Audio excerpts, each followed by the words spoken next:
In this video, I'll be going over 5.4 skills practice, solving compound inequalities, but in this video, we'll be going over the OR inequalities. So if you want to watch how to solve the AND inequalities, you can go back to the part 1 video. So here we're going to start on number 5. In this section, we are just graphing the solution set. So we're not solving anything, we're just graphing. So we're going to keep in mind an OR inequality is true if either one of the inequalities are true. So for this first one, I have b is greater than 2, or b is less than or equal to -3. So I want to make sure I cover both of these points on my number line. I'm going to start with -4. And I'll go up to +4. First, I'm going to graph b is greater than 2. I'm going to have an open dot on 2 pointing to the right. Next, I'm going to graph b is less than or equal to -3. I'm going to have a closed dot on -3 pointing to the left.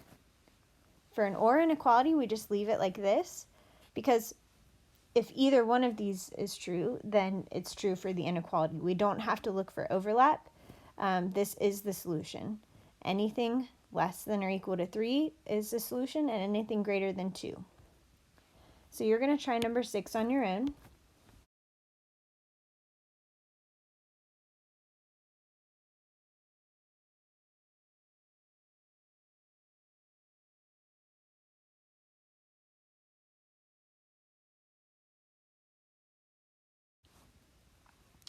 All right, let's take a look at number 7. We have 3 is greater than or equal to q, or q is less than or equal to 1. So for this first one, I want to make sure my variable q comes first so that I can graph it more easily. If 3 is greater than or equal to q, that means that q is less than or equal to 3, or q is less than or equal to 1. So I'm going to make sure both of those points are covered on the number line.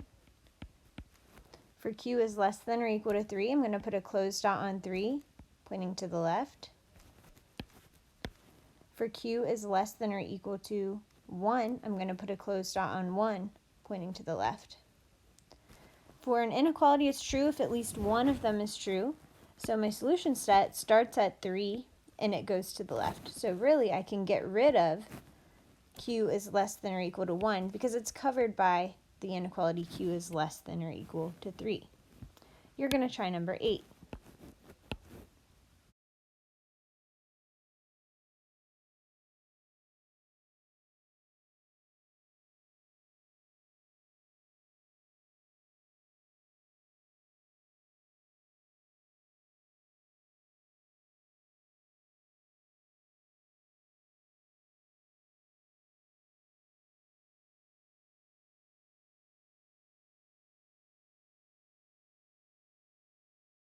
Now we're going to move down to number 15.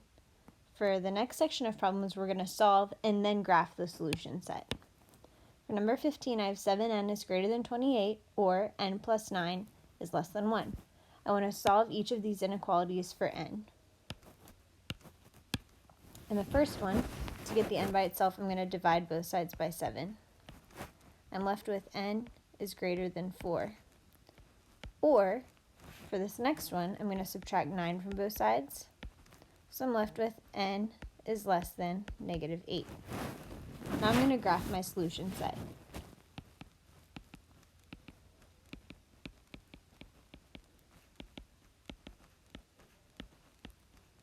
Ran out of space, so I'm just going to continue my number line. A couple more spaces.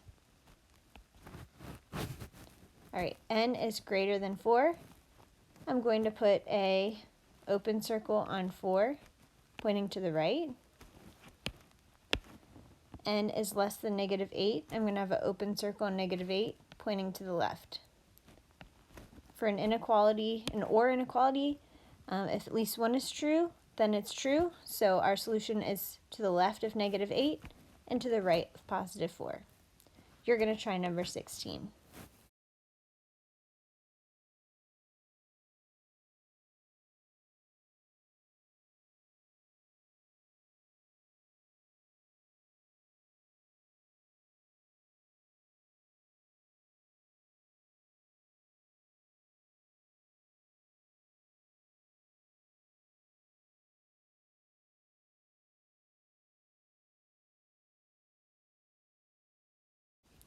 Now we're going to take a look at number 17.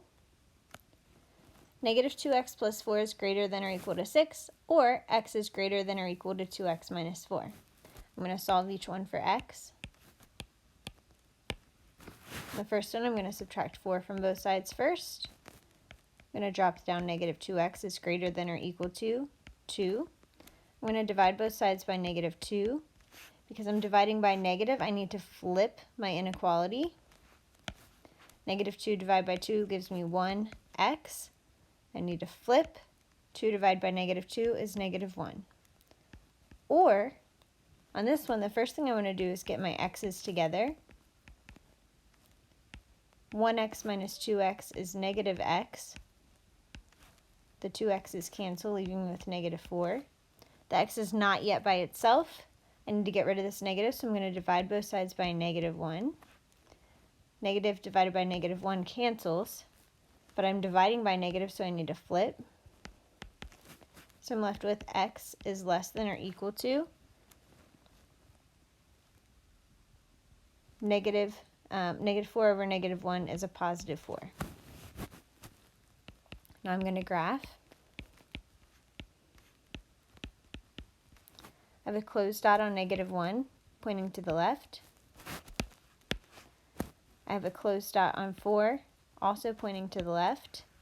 Since this is an OR inequality, anywhere there's a solution, it's a solution to the entire inequality. So my solution is going to start at 4 and move to the left. What that means is the inequality x is less than or equal to negative 1 doesn't really matter because it's already included in the inequality x is less than or equal to 4. You're going to try number 18.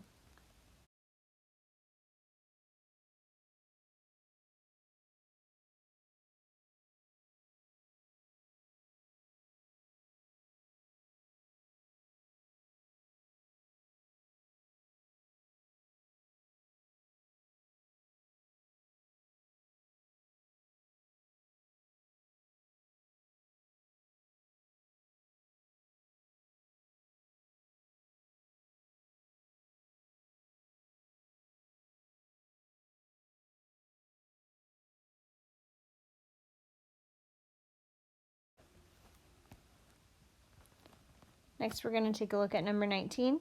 I have 1/2 n is greater than negative 2, or 2n minus 2 is less than 6 plus n. I'm going to solve each inequality, getting n by itself. For the first one, to get rid of 1/2, I'm going to multiply by 2 on both sides. 2 times 1/2 gives me 1n, and that's greater than negative 2 times 2, which is negative 4. Or, on this one, I'm going to first, I want to get the n's together on the left, so I'm going to subtract this n. 2n minus n is n minus 2 is less than 6. These n's cancel. I'm going to add 2 to both sides, and I find that n is less than 8. So n is greater than negative 4, or n is less than 8. I'm going to include both numbers on my number line.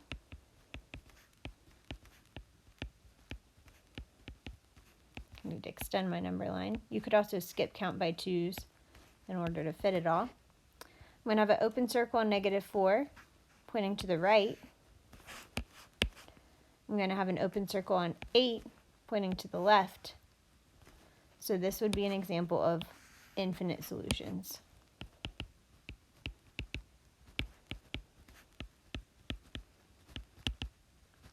You're going to try number 20.